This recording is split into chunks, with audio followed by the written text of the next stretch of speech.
നമസ്കാരം രുചികളുടെ ലോകത്തിലേക്ക് എല്ലാവർക്കും ഒരിക്കൽ കൂടി സ്വാഗതം.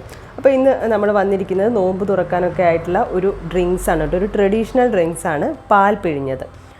അപ്പോൾ എങ്ങനെയാണ് എളുപ്പത്തിൽ ഈ ഒരു പാൽ പിഴിഞ്ഞത് ഉണ്ടാക്കുന്നത് നമുക്കൊന്ന് നോക്കി വരാം.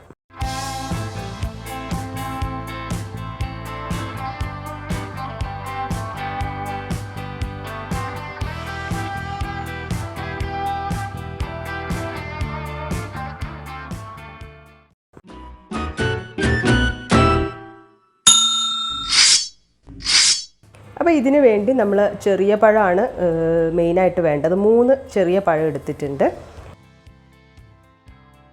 പിന്നെ തേങ്ങ ചിരവിയത് വേണം. ഒരു 3/4 കപ്പ് തേങ്ങയാണ് എടുത്തിരിക്കുന്നത്. ഇതിപ്പോൾ നമ്മളിനി തേങ്ങാപ്പാൽ ഇതുകൊണ്ട് ഉണ്ടാക്കുന്നുണ്ട്, അതിന് വേണ്ടിയിട്ടാണ് തേങ്ങ എടുത്തിരിക്കുന്നത്. പിന്നെ മധുരത്തിന് വേണ്ടി ശർക്കരയാണ്, ശർക്കര പാനി ഉണ്ടാക്കുകയാണ് ചെയ്യുക. അതിന് വേണ്ടിയിട്ട് 1 ആണി ശർക്കരയാണ് നമ്മളിവിടെ എടുത്തിരിക്കുന്നത്. പിന്നെ ചെറിയുള്ളി വേണം, ഒരു 5 ചെറിയുള്ളി, അധികം വലിപ്പമൊന്നും വേണ്ട, അങ്ങനെയുള്ള ഒരു 5 ചെറിയുള്ളി എടുത്തിട്ടുണ്ട്. പിന്നെ ഒരു 3 ഏലക്ക പൊടിച്ചു വെച്ചിട്ടുണ്ട്. അതുപോലെ തന്നെ ഒരു ജീരകപ്പൊടി വേണം. ജീരകപ്പൊടി ഒരു നുള്ളു മതി കേട്ടോ, അതിൻ്റെ ഒരു ടേസ്റ്റ് വേണം, അത്രയേ ഉള്ളൂ, ഒരു നുള്ളും. ഇനി നമുക്ക് ഇത് ഉണ്ടാക്കാൻ തുടങ്ങുമ്പോൾ ആദ്യം തേങ്ങാപ്പാൽ ഉണ്ടാക്കിയെടുക്കണം. അപ്പോൾ തേങ്ങാപ്പാൽ എന്ന് പറയുമ്പോൾ നമ്മൾ 2ാം പാൽ എന്ന് പറയുമല്ലോ, അതാണ് ഉണ്ടാക്കുന്നത്. വെള്ളം ചേർത്തിട്ട് തേങ്ങ പിഴിഞ്ഞെടുക്കുകയാണ്. അപ്പോൾ നന്നായി പാൽ കിട്ടാൻ വേണ്ടി നമ്മൾ മിക്സിയിലാണ് ഉണ്ടാക്കുന്നത്. അപ്പോൾ മിക്സിയിലെ ജാറിലേക്ക് തേങ്ങ ഇട്ട് ഇതിലേക്ക് ഇനി 1 കപ്പ് വെള്ളമാണ് ഒഴിച്ചു കൊടുക്കുന്നത്. എന്നിട്ട് ജസ്റ്റ് ഒന്ന് പൾസ്, ഒരു 2 പൾസ് ചെയ്ത് കഴിഞ്ഞിട്ട് നമുക്കിങ്ങനെ അരിപ്പയിൽ വെച്ചിട്ട് പിഴിഞ്ഞെടുക്കാം. അപ്പോൾ നമ്മളെ പാൽ ഇവിടെ റെഡി ആയിട്ടുണ്ട്.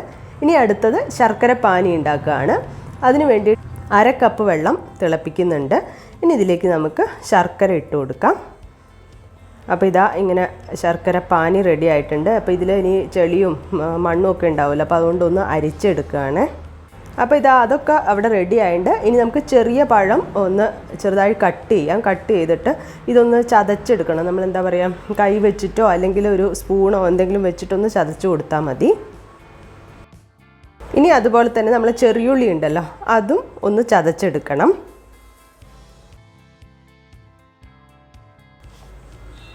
ഈ ചതച്ച ചെറിയുള്ളി നമ്മളെ പഴത്തിലേക്ക് ചേർത്ത് കൊടുക്കാം.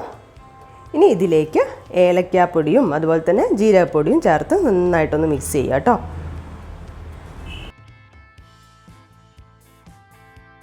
ഇനി എന്താ വേണ്ടതെന്നറിയോ, നമ്മളെ തേങ്ങാപ്പാലുണ്ടല്ലോ, തേങ്ങാപ്പാൽ ഒഴിച്ചു കൊടുക്കാം.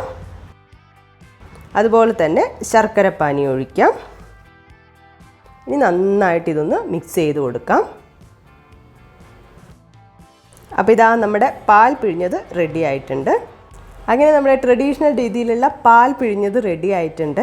കണ്ടോ, പഴമുണ്ട്, തേങ്ങാപ്പാലുണ്ട്. അപ്പോൾ പിന്നെ പറയേണ്ട ആവശ്യമില്ലല്ലോ, വിശപ്പും ദാഹവും ഒരുപോലെ മാറ്റുന്ന ഒന്നാണ്. ഒരു പഴയ കാലത്തിൻ്റെ ഒരു രുചി തന്നെയാണെന്ന് പറയാം. അപ്പോൾ എല്ലാവരും ഒന്ന് ട്രൈ ചെയ്ത് നോക്കുക. എന്നിട്ട് നിങ്ങളുടെ ഫീഡ്ബാക്കൊക്കെ കമൻസായിട്ട് അറിയിക്കുക. പുതിയൊരു വീഡിയോ കാണുന്നതുവരെ ബൈ.